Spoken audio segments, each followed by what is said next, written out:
We're having our midweek Bible study this week, and I sure appreciate Brother Anthony Saint filling in for us Wednesday night on some very short notice, but I appreciate him doing that. But we'll, God willing and all that, we'll be here on the 25th. We'll continue through the book of 1 Thessalonians. We're in 1 Thessalonians 5, and I think we're on verse 2 is where we'll begin picking up Wednesday the 25th. Also, next Sunday, not this Sunday, but next Sunday, August the 29th at 5 p.m., we'll have a fall planning meeting for the church, and everyone's invited to attend. This is not just a select group that can come and look at activities for the church, but we want anybody that's willing to come and talk about it and to sit down and think about, kick around ideas for the church during the fall time. And I guess that'll be September, October, November, and we'll be doing that those 3 months there, so please keep that in mind. Also, we have our business meeting Wednesday, September 1st, so keep that in mind.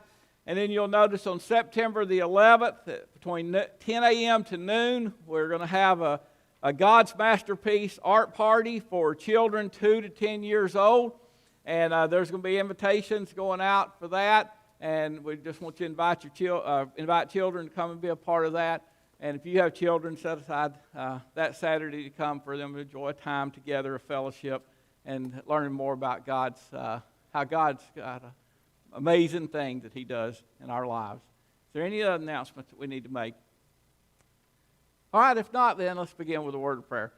Father, we sure are thankful for this opportunity to come back into your house and to sing your praises and to read your holy word. We're thankful for the way you've watched over our brothers and sisters that's been sick and that's been through surgery and is just struggling with different things.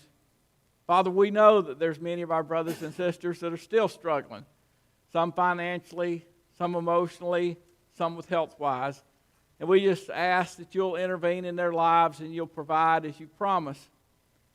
And for the ones that we know that are lost and that are away from your kingdom, we pray for conviction upon their hearts and upon their spirits, and that you'll just draw them to Jesus and the cross so that they can come to know that saving power of Jesus' blood and His righteousness. We pray you'll have your way in this service this morning, that everything done will be honoring you and lifting up your Son, Jesus. We love you and we praise you. In the holy and precious name of Jesus we pray. Amen. All right.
think of him all the day long. I sing for I cannot be silent. His love is the theme of my song. Redeemed, redeemed, redeemed by the blood of the Lamb. Redeemed, redeemed, His child and forever I am. I know I shall see him in beauty, the King in whose law I delight, who lovingly guardeth my footsteps and giveth me songs in the night. Redeemed, redeemed, redeemed by the blood of the Lamb. Redeemed, redeemed, His child and forever I am. Amen. Thank you, Jesus, for that. Thank you, Lord, for this beautiful day. Thank you for Brother Craye for the word that we need to hear. And everybody's not saved here today. I'm not in the court to it. I'll be think they are. And then they're going to get busy with the Lord. We love you, Lord. Thank you for this. Amen.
Page 508. 508.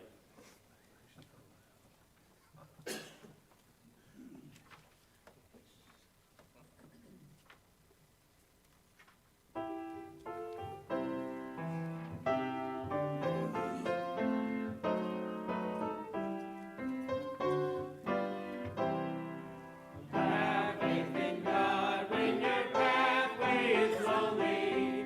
He sees and knows all the way you have trod. Never alone, nor the least of His children. Have faith in God. Have faith in God. Have faith in God. He's on His throne.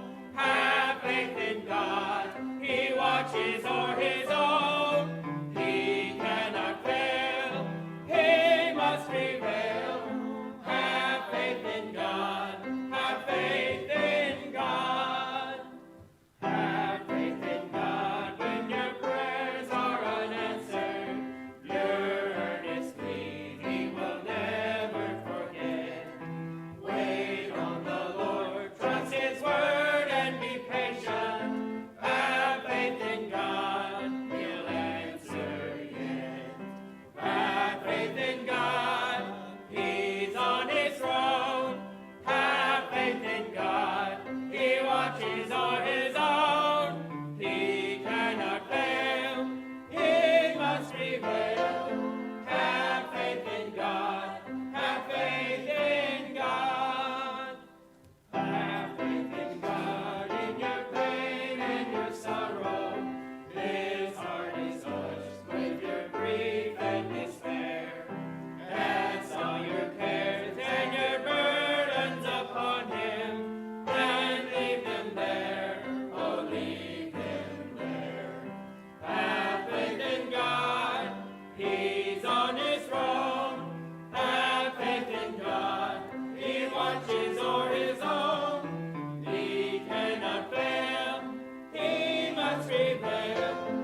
He met the need of my heart.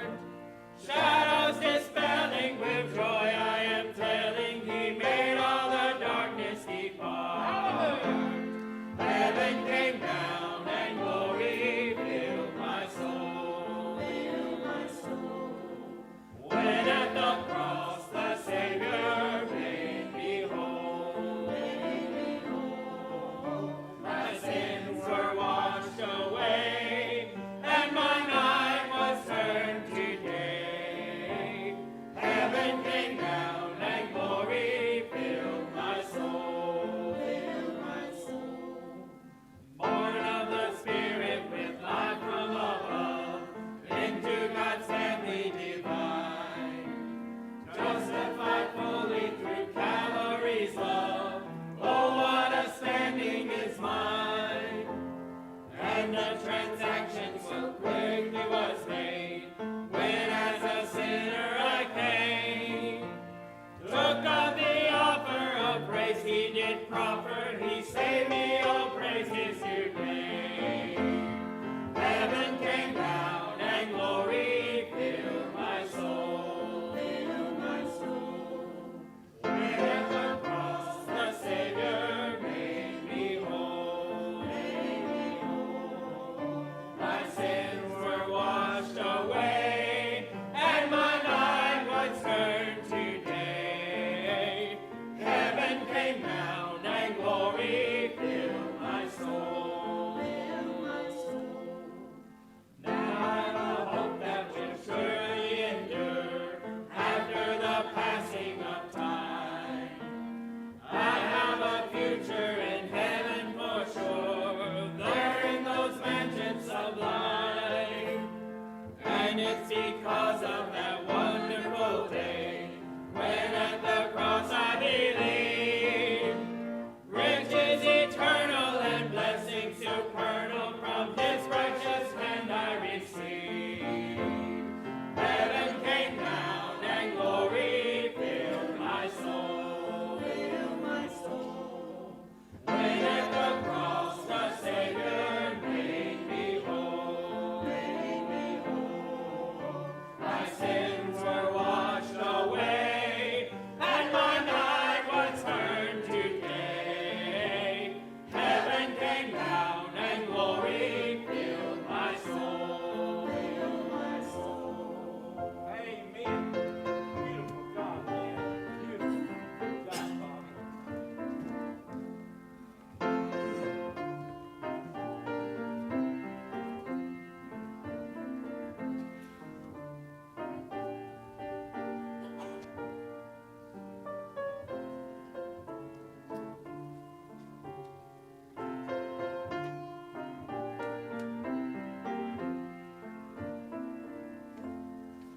Amen.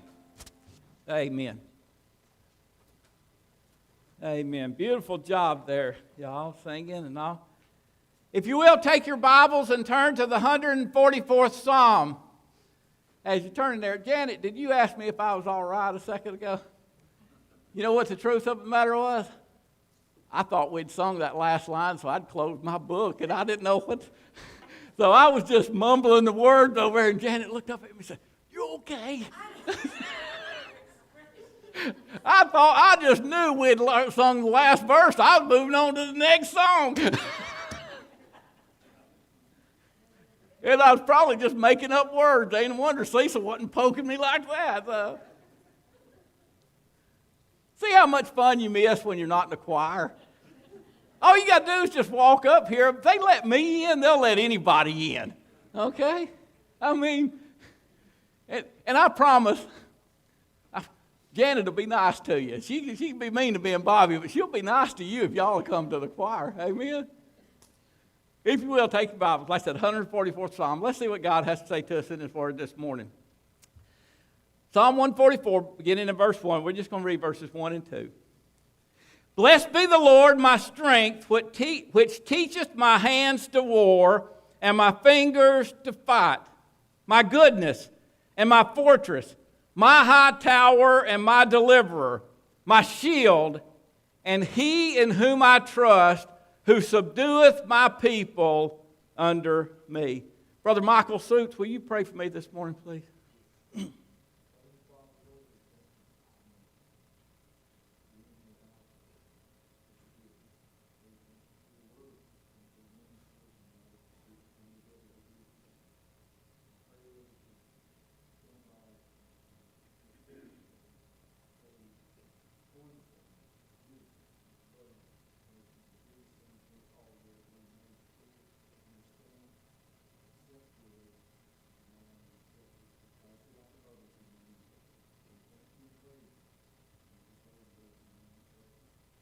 Amen. Now, church, I'm going to tell you, the Scripture is written in the order God defined, okay?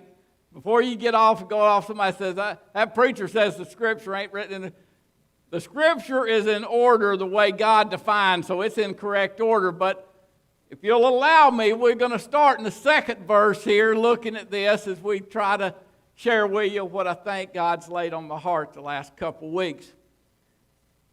You see the very first verse there, it says, "Blessed be the Lord." Now, the Bible I've been reading for my daily Bible reading is called the Complete Jewish Study Bible. And the way it translates the second verse is this: "He shows me grace, He is my fortress, my stronghold in whom I find shelter, my shield in whom I take refuge."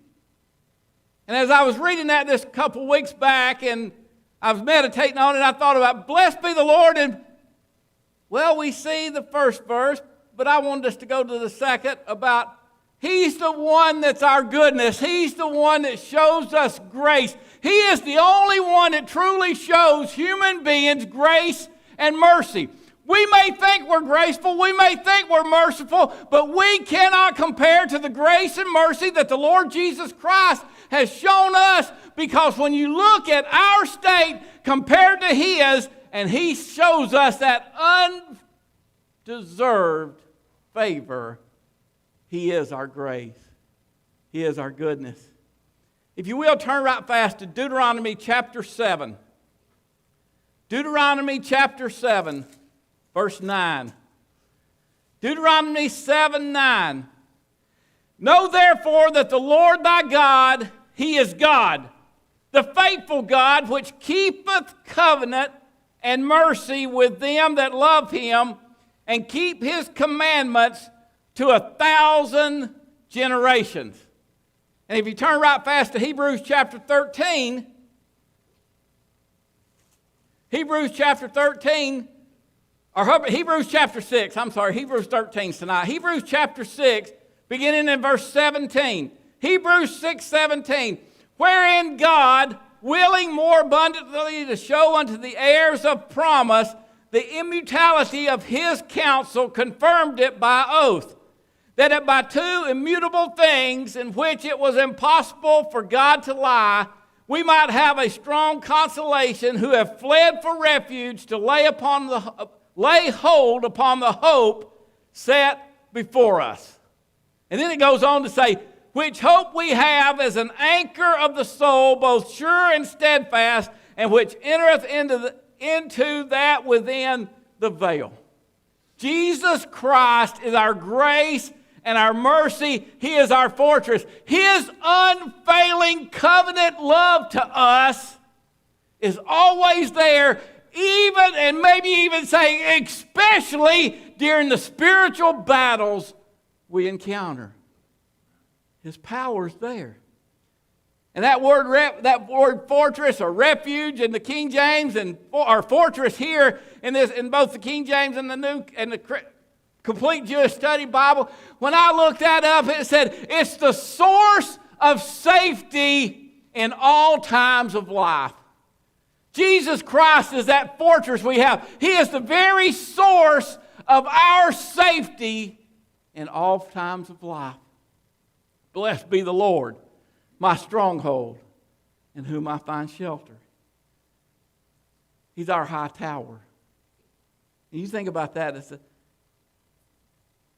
we're so far above the control of the enemies when we truly give ourselves to Jesus Christ.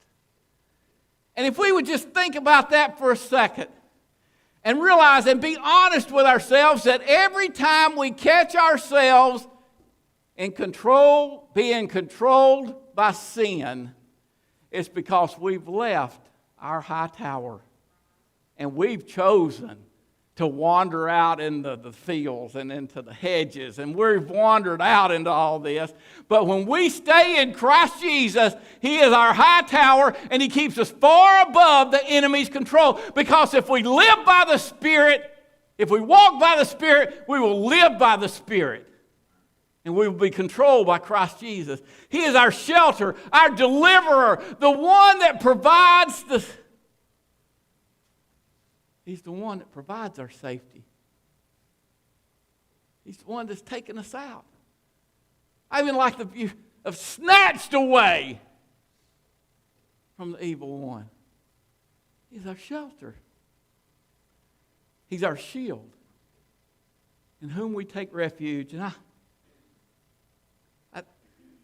I wrote down in my little notes here, He's the protection from not from attacks only, but also from the weapons of the evil one.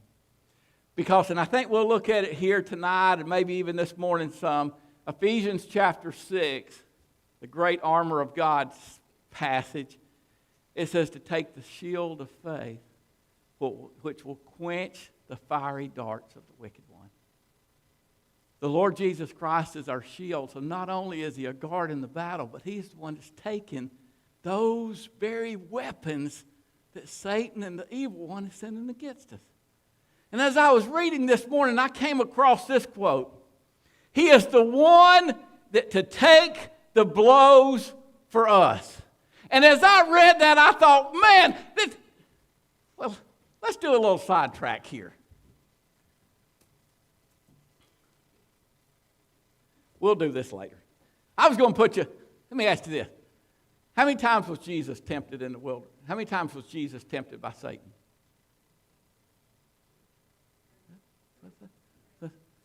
3, and I think Brother Anthony could look it up, but I think he said in Mark chapter 8.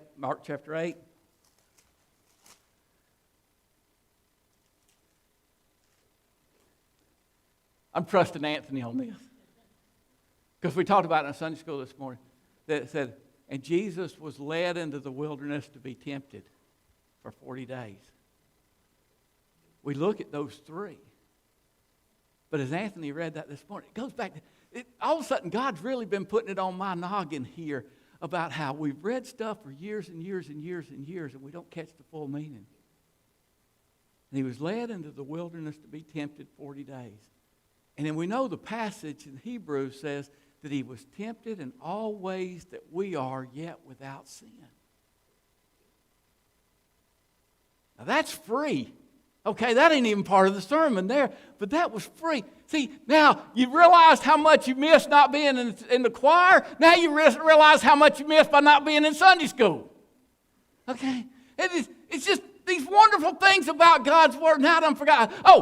So whenever I read this statement in one of these commentaries about Jesus is the one that takes the blows for us, then my mind started racing and it sent me to 2 Corinthians chapter 5, verse 21. 2 Corinthians 5:21. For he hath made Him to be sin for us who knew no sin, that we might be made the righteousness of God in Him. And then I thought, and I went to 1 Peter chapter 2, verse 24, where it says this, who His own self bare our sins in His body on the tree, that we, being dead to sin, should live upon righteousness, by whose stripes ye were healed. You see that, church? Jesus Christ is our shield. He's the one that took our blows. He took our payment for sin. How deep is that?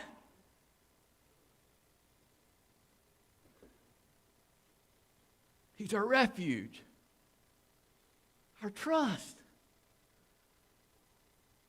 We put our trust for our souls in Christ Jesus. Look at Psalm 57. Psalm 57, verse 1. Psalm 57, verses 1 and 2. Be merciful unto me, O God, be merciful unto me, for my soul trusteth in thee. Yea, in the shadow of thy wings will I take my refuge until these calamities be overpast. I will cry unto God most high, unto God that performeth all things for me. Psalm 91, verse 4. Psalm 91, verse 4. Psalm 91, he shall cover us with his feathers, and under his wings shalt thou trust. His truth shall be thy shield and buckler. The Lord is our shield, and he's our trust.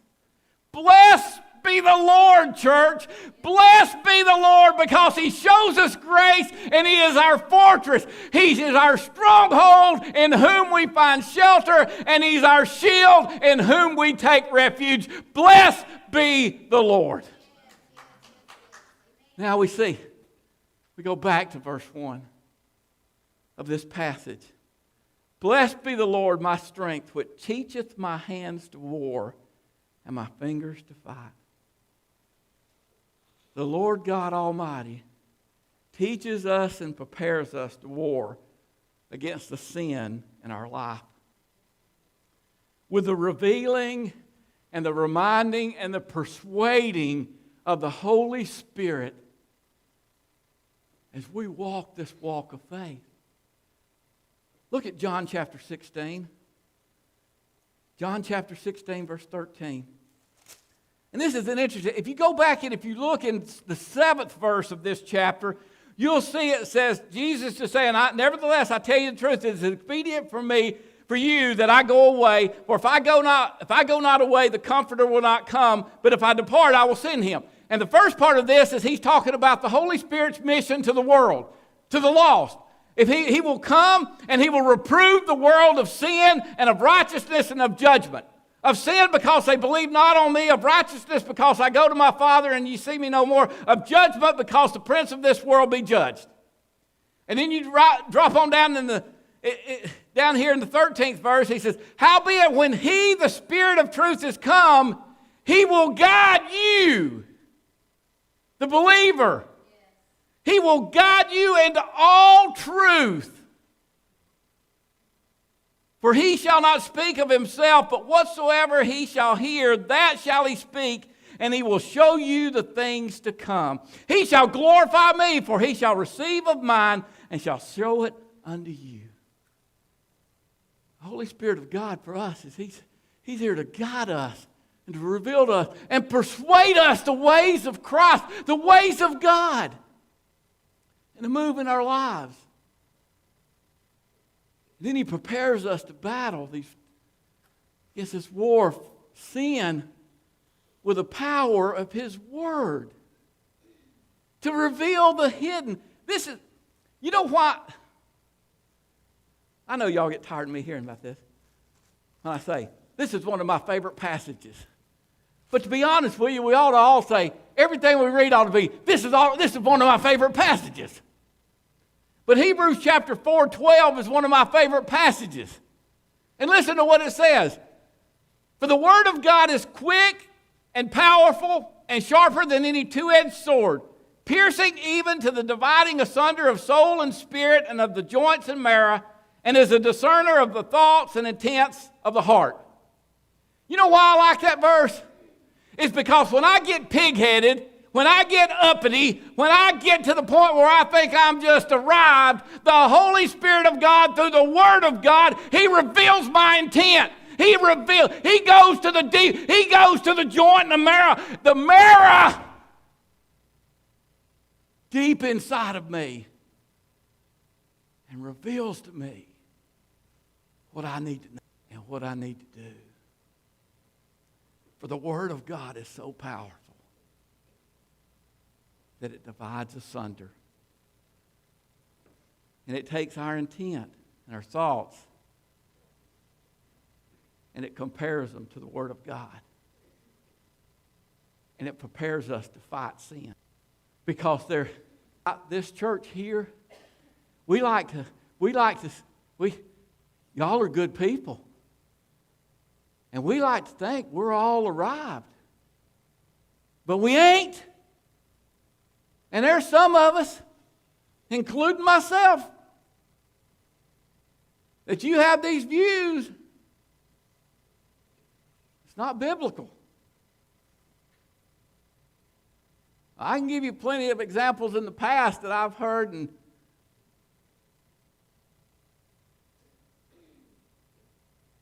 but the Holy Spirit of God, through the Word of God, reaches into us and it shows us where we're wrong. And it helps us battle sin. How many of us are willing to admit in here this morning that something we believed for years, God showed us we was wrong in when we started reading His Word? Amen. Amen. What we believed for years. Why? Because the Word of God is sharper than any two-edged sword. Things that we didn't think were sin, God revealed to us was sin. Things that we didn't even think about, God revealed to us that we should look for and be on guard for. He prepares us for war against the principalities that comes against us. This is where we go to Ephesians chapter 6. Y'all all know this passage. I don't even really have to read this to you, but I'm going to do it anyway. Ephesians chapter 6, verse 12. Ephesians chapter 6, verse 12. For we wrestle not against flesh and blood, but against principalities, against powers, against the rulers of darkness of this world, against spiritual wickedness in high places. God's blessed be the Lord, because He prepares us to fight sin. He prepares us to fight against the principalities that comes against us. The very ones that hates God and hates Jesus, hates us and desires to come and destroy us. What does 1 Peter say? To watch for Satan, who's a roaring lion, seeking whom he may what? Devour. The demonic forces, they can't take our soul, but they can destroy us, or at least they think they can. And we battle against them when they come against us because of our weaknesses. Where the true weaknesses are ones based on past experience. And you know something, as I was typing that up on my little notes here, I thought about something. Sometimes, I'm going to put it this way. Sometimes I give Satan and his demons too much credit. Because, you know, Satan can't tempt me about something that he knows I'm going to fail about. Because he doesn't know the future. Think about this. If Satan knew the future, would he have killed Jesus? Have you ever thought about that? If Satan would have known Jesus was going to rise again, would he have killed him? Of course not. Because when Jesus defeated the grave, that proves Satan's defeated. So Satan and the demonic forces can only tempt us based on our past and on our current situation. Now, you may not, if you disagree with me, you can show me lovingly after the service in Scripture. I thought about that. I sometimes give him too much credit. Now, don't get me wrong. You don't want to give him too little credit, because he is a powerful being. And he can see your weaknesses. And he'll attack those weaknesses. But the Word of God's stronger. Those weaknesses up. What does it say? The strength of men is like the weakness of God. Well, you know, if our weakness, you think about how the strength of God can work in our lives. So He prepares us to battle against the principalities and the powers. And He does this by giving us His armor and the training of the Word of God. And again, I know you've read this 100 times, because this is a passage we as Christians should really latch on to, because, let's back up. I hope you all know that's in this sanctuary this morning that we are in a constant spiritual warfare. If you don't, you need to read Ephesians chapter 6. We're not in warfare against the Russians. We're not in warfare against the Chinese. We're not in warfare against all these different people. We as Christians are in a spiritual warfare, as stated in Ephesians chapter 6. And God has already shown us this, and He's prepared us. So listen, Ephesians chapter 6, verse 10. Finally, my brethren, be strong in the Lord in the power of His might. Put on the whole armor of God that you may be able to stand against the wiles of the devil. For we wrestle not against flesh and blood, but against principalities, against powers, against the rulers of the darkness of this world, against spiritual wickedness in high places. Wherefore take unto you the whole armor of God that you may be able to withstand in the evil day, and having done so, to stand. Stand therefore, having your loins girded about with truth, and having on the breastplate of righteousness, and your feet shod with the preparation of the gospel of peace. Above all, taking the shield of faith, wherewith ye shall be able to quench all the fiery darts of the wicked one, and take the helmet of salvation and the sword of the Spirit, which is the word of God. Blessed be the Lord that He's prepared us to battle sin. He's prepared us to battle Satan. He's prepared us to battle the evil ones. And we have the protection in His armor. And we have the protection in His salvation.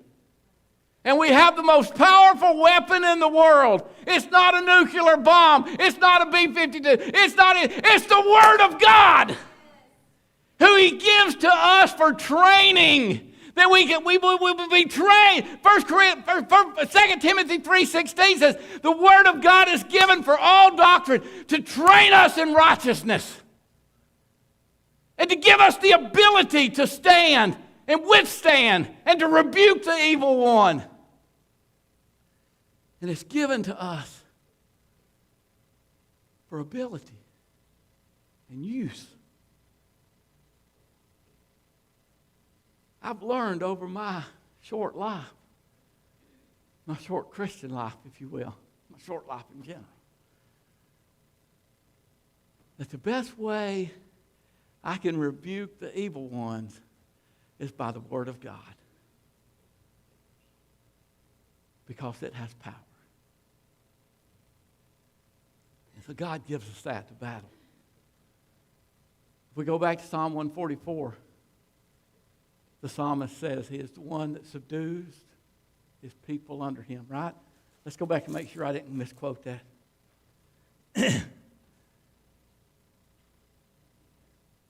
The last part of verse 2, who subdued my people unto me.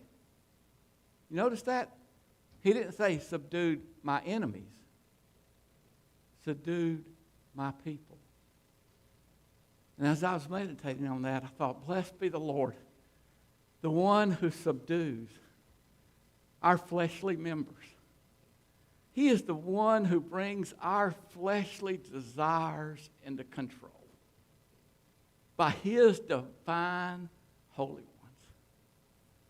Because you think about that, wait a minute. I know y'all are all stronger than me, but my fleshly desires sure leads me down a path of wrongdoing. Because I'm weak as all get out to fleshly desires. But they are subdued and they're under control because I've given control of those to Christ. And when all this comes up, I don't try to handle them. Lord, strengthen me during this time.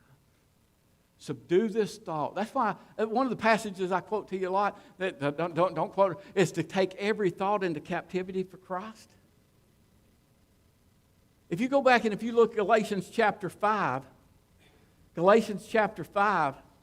beginning in the 13th verse, you'll see where Paul's having to deal with the Galatians about they're talking about this liberty in Christ Jesus, but he knows how they are. He knows they're a bunch of Baptists, right? He says, I know you've got this liberty in Christ, but please, Galatians, please, church, please, Craye, don't use this liberty as an occasion to sin.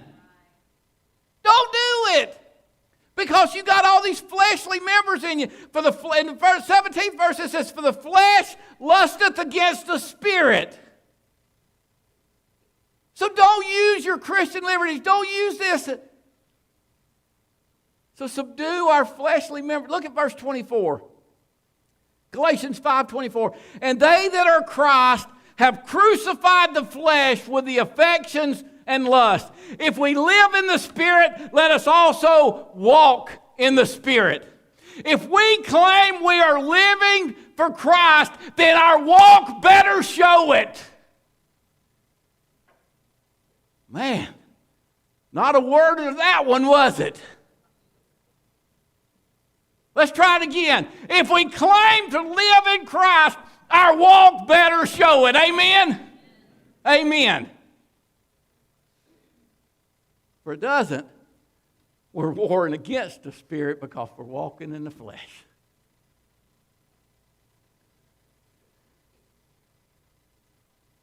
God, the Lord Jesus Christ and salvation in Him transforms our fleshly members into ones of righteousness for Him. I know I'm the only one. I can go back when I was a kid and a teenager and a young adult, that the words that come out of this mouth was anything but edifying and glorifying to God. And it was so easy for cuss words just to come out. It was just second nature.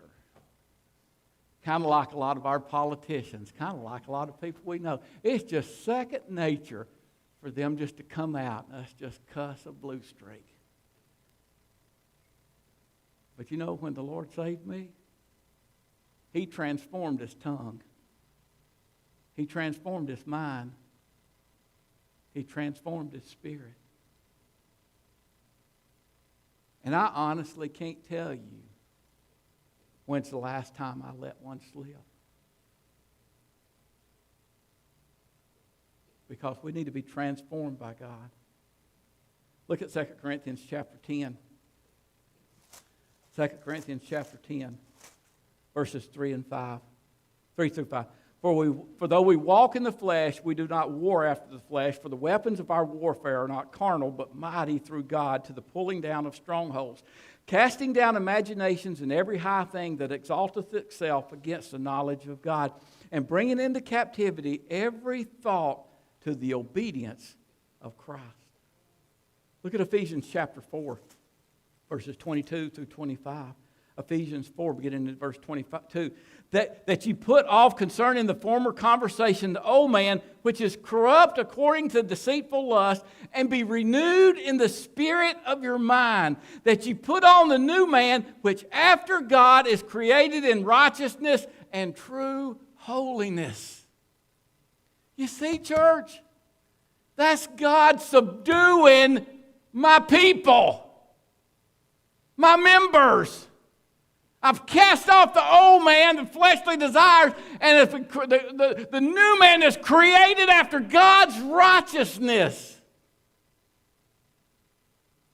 That inner person. Romans chapter 6 talks about the old man being crucified. The old person is crucified and the new person is reborn.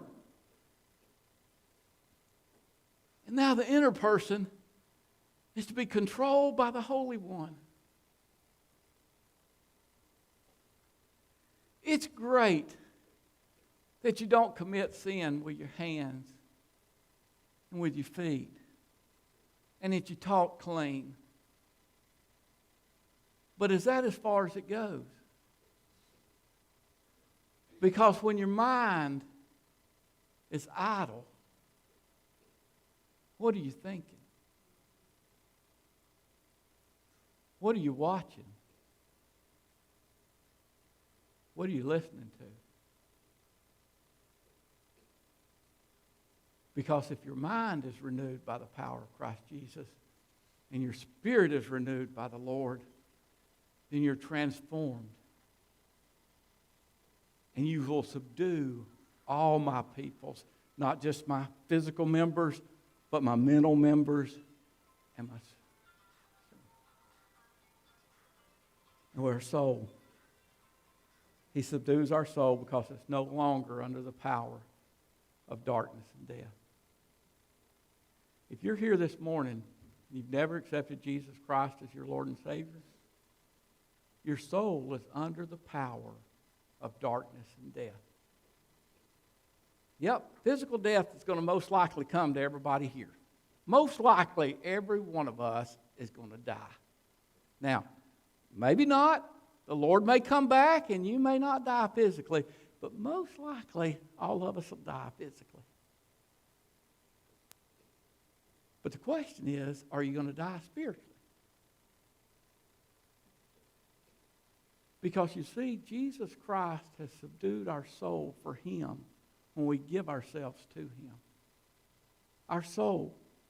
If we've come to that knowledge that we're a sinner and we've asked Jesus Christ to forgive us of our sins and we give ourselves over to Him, our soul now is in Him. And we just went through a whole hour almost of how Jesus does this and how He controls us and how He ought to be controlling us. But the key point is your soul in the hands of Christ? Because if it's not, and if Jesus comes back before the end of this, before that clock up there strikes noon, then you'll experience the second death,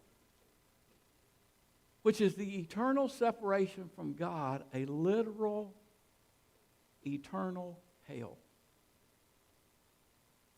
We've talked about this a lot, about the agony. And I mean, I was just reading the book of Revelation this week in my daily Bible reading, and it talks about there's one part during the Great Tribulation where men will gnaw their tongues in pain, and they will seek death, but death won't find them.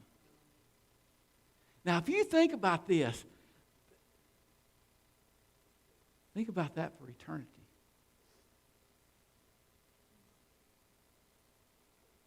That you're gnawing your tongue in pain, and you seek death, but death will never come because you've got to pay the price for your sins. But Jesus has paid that price.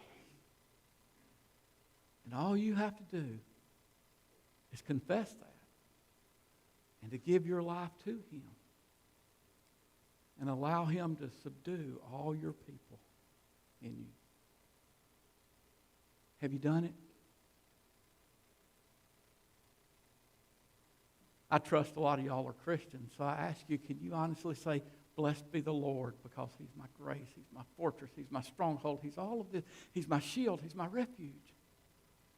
Blessed be the Lord that I've allowed Him to prepare me to fight sin. I've allowed Him to prepare me to fight the evil ones. Blessed be the Lord. He's got me in the battle and He's protected me. How's the Holy Spirit spoke to you this morning? Remember what He said about the ministry of the Holy Spirit to the believer? He is to guide, reveal, and persuade you about the teachings of Christ. What is He revealing to you right now? And if you're lost, remember what He said? He's reproving you of unrighteousness, and He's convicting you of sin. So I believe every time God's Word is read, the Holy Spirit of God is working in the heart, and you've got to respond. You've got to respond to the way He's speaking to you. And I trust you'll do it as we stand. Father, Lord, I pray each one of us will respond to you as you're speaking to us. And you'll have your way